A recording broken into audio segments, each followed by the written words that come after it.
Baik, Assalamualaikum warahmatullahi wabarakatuh. Perkenalkan, nama saya Tasya dari kelas Biologi C. Di sini saya akan menjelaskan materi yang telah dijelaskan oleh Pak Maisuri Masri SSI MKes, yaitu sterilisasi. Sterilisasi ialah pembebasan suatu benda dari semua organisme yang hidup, termasuk bakteri dan spora, baik secara kimiawi atau secara fisika.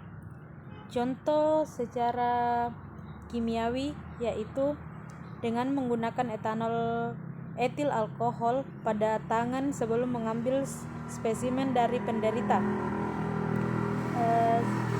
Sedangkan contoh dari secara fisika yaitu dengan pemanasan kering menggunakan oven yang temperaturnya 160 sampai 170 derajat Celcius. Tata nama dari zat kimia yaitu kata kunci dari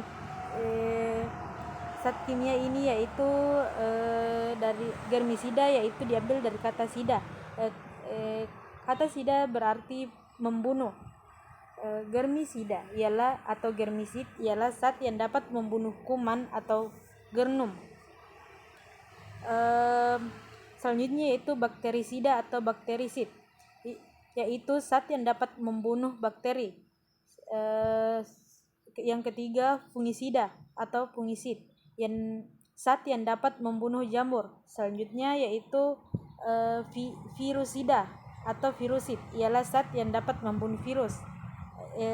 Terakhir yaitu sporosida atau sporosid, ialah zat yang dapat membunuh spora. Selanjutnya yaitu bakteriostatik.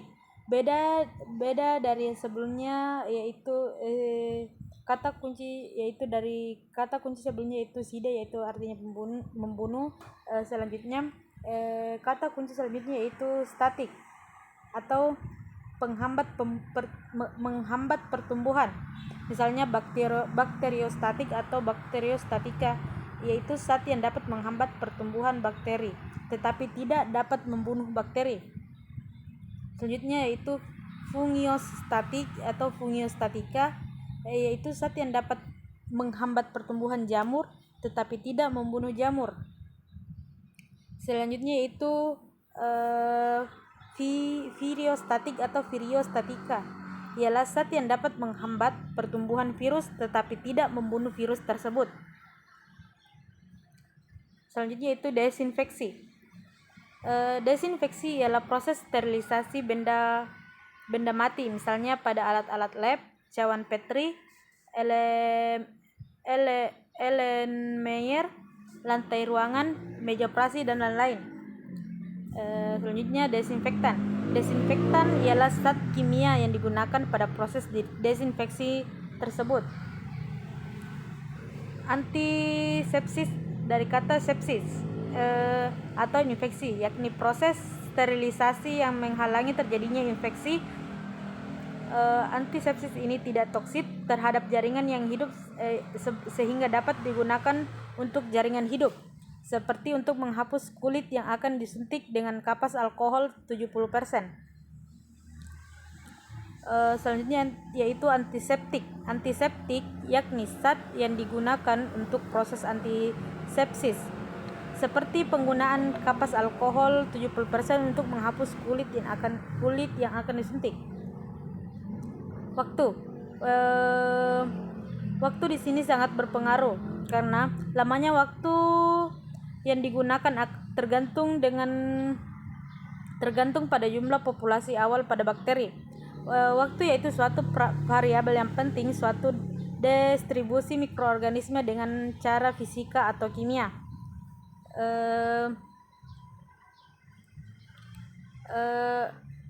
Hal ini penting bahwa zat yang digunakan membunuh bakteri itu diberi waktu yang secukupnya.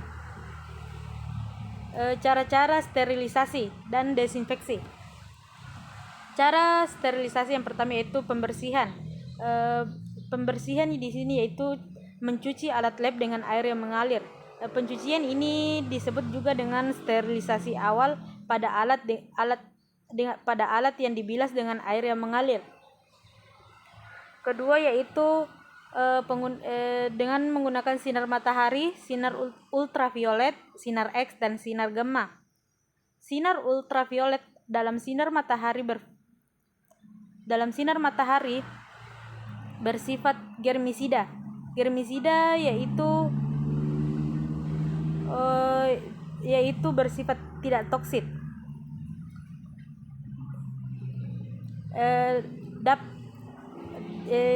Dapat bersifat toksik, dapat membunuh bakteri bentuk vegetatif maupun bentuk spora.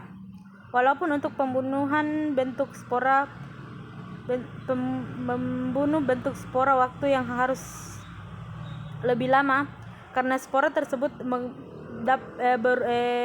juga dapat diartikan sebagai pelindung dari organisme tersebut, karena spora ini berbentuk seperti kelambu. Karena itu, untuk menjemur pakaian, tempat tidur itu penting untuk membunuh mikroba patogen. Sinar X dan sinar gamma dapat membunuh mikroba. Sinar X dan sinar gamma ini dapat membunuh mikroba dengan merusak DNA dan menyebabkan ionisasi komponen sel lainnya. Radiasi sinar X dan sinar gamma sering digunakan untuk sterilisasi benda yang tidak tahan suhu tinggi, misalnya alat-alat lab yang terbuat dari plastik, pompa suntik dari plastik, obat-obatan, dan alat-alat operasi. Cara sterilisasi selanjutnya yaitu pendinginan. Banyak juga dari bakteri yang tidak tahan dingin. Suhu rendah dapat menyebabkan pertumbuhan dan perkembangan mikroba tertentu dapat terhenti. Cara ini dapat mengawetkan makanan yang mudah busuk, misalnya seperti daging.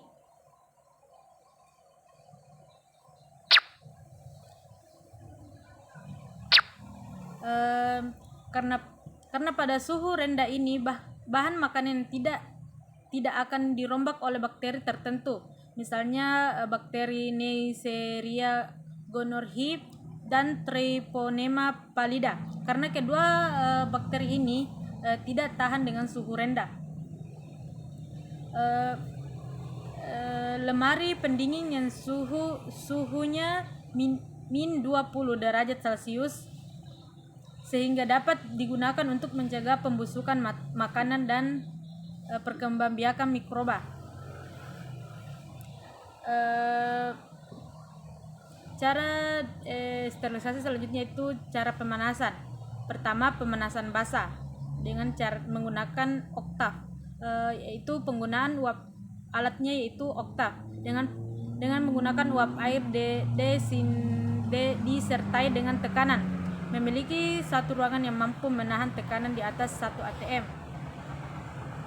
Cara kerja dari alat ini yaitu alat dan bahan dibungkus dengan kertas biasa, bukan menggunakan aluminium foil, dan dibungkus dengan wadah atau botol, kemudian diletakkan dalam posisi rebah. Kemudian masukkan air di dalam tangki. Setelah air mendidih, akan terbentuk suatu uap, lalu uap air ini dialirkan ke ruang pen steril. Uap air tersebut akan menambah tekanan, lalu diikuti kenaikan suhu di ruang pentrisil tercapai tekanan 1/2 atm dan suhu 121 derajat Celcius.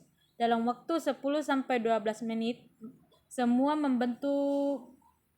bentuk hidup seperti bakteri dan lain-lain dan spora akan mati. Ini adalah gambar alat dari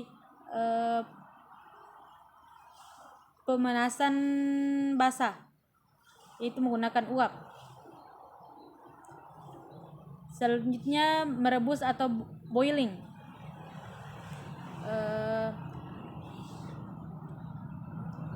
Merebus atau boiling merupakan teknik desinfeksi termurah. Waktu yang dibutuhkan yaitu 15 menit setelah air mendidih. Setelah sel vegetatif mati dalam waktu 10 sampai 5 sampai 10 menit, tetapi spora dan kebanyakan virus mampu bertahan berjam-jam dengan cara ini.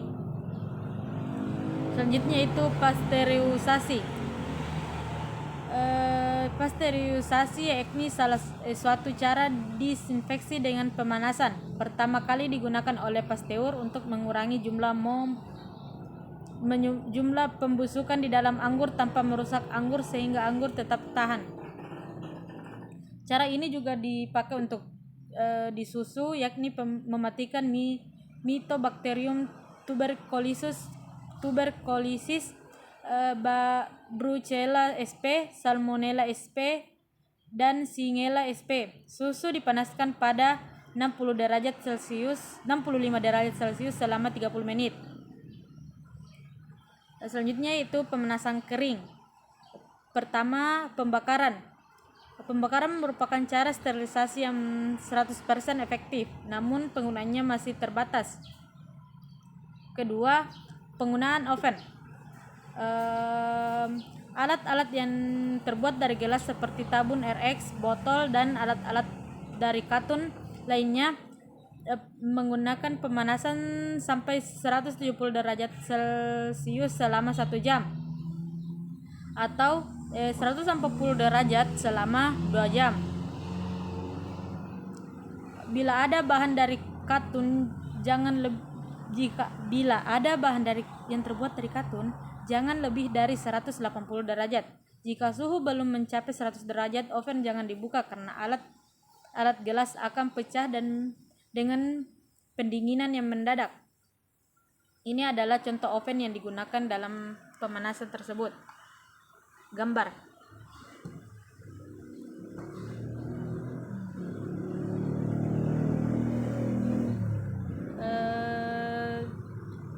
Cara sterilisasi selanjutnya yaitu pengeringan. Pengeringan akan menyebabkan larutan di sekeliling mikroba menjadi hipertonis sehingga air akan keluar dari sel mikroba dan mikroba tersebut akan mati. Gangguan tekanan osmotik ini akan diperhebat bila ditambah dengan garam dan bumbu-bumbu seperti pembuatan ikan asin dan dendeng. Namun cara ini bukan tindakan sterilisasi melainkan secara pengawetan. Karena dengan pengeringan ini hanya akan menyebabkan pemberhentian pertumbuhan dan perkembangan mikroba. Beberapa bakteri yang akan segera mati karena pengeringan, misalnya Neisseria gonorrhoeae dan N.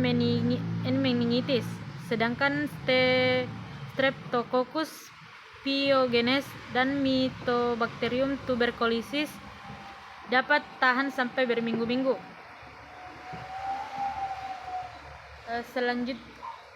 Proses sterilisasi yang terakhir yaitu penyaringan atau filtrasi. Penyaringan atau filtrasi itu membuat steril cairan atau larutan yang termolabil atau mudah rusak karena pemanasan, seperti serum, enzim, dan antibiotik. Contoh filter antara lain yaitu filter Sage terbuat dari asbes, filter Berkevet dibuat dari diatomea, dan filter Chamberlain dibuat dari porcelain. Filter ini memiliki pori-pori yang sangat halus, yaitu sebesar 0,1 sampai 0,2 mikrometer, sehingga filtrasinya bebas dari bakteri tetapi tidak bebas dari virus, karena virus masih bisa lolos dari saringan tersebut. Baiklah, sampai di sinilah penjelasan dari saya, yaitu penjelasan dari filtrasi dari saya. Kurang dan lebihnya mohon dimaafkan. Wassalamualaikum warahmatullahi wabarakatuh.